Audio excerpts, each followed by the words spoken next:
আসসালামু আলাইকুম গাইস, সবাই কেমন আছেন? আশা করি সবাই ভালো আছেন।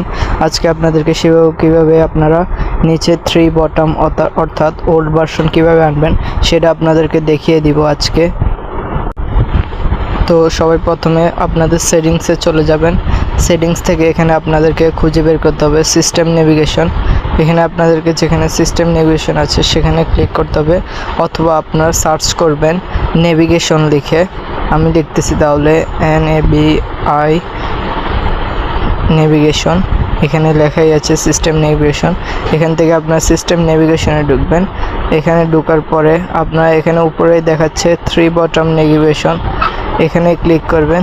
ক্লিক করে দেখুন 3 বটম নেভিগেশন ক্লিক করার পর দেখুন আমার বটমগুলো সব নিচে চলে এসেছে, অর্থাৎ ব্যাক সাইড আউটসাইড সব আমাদের নিচে চলে এসেছে।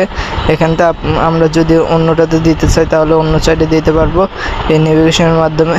যদি আবার আমরা আপডেট ভার্সন নিতে চাই তাহলে আমরা আবার ব্যাক সাইড ডান পাশে বাম পাশে নিতে চাইলে আবার সেটিংসে গিয়ে এখানে দেওয়া আছে গেস্টার নেভিগেশন, এখানে ক্লিক করব। ক্লিক করে তারপর আমরা ডান পাশে বাম পাশে আমাদের নেভিগেশনের ব্যাক পার্ট এবং সাইডটা আমরা ক্লিক করে নিতে পারবো। তো এই হলো আজকের ভিডিও। ধন্যবাদ সবাইকে।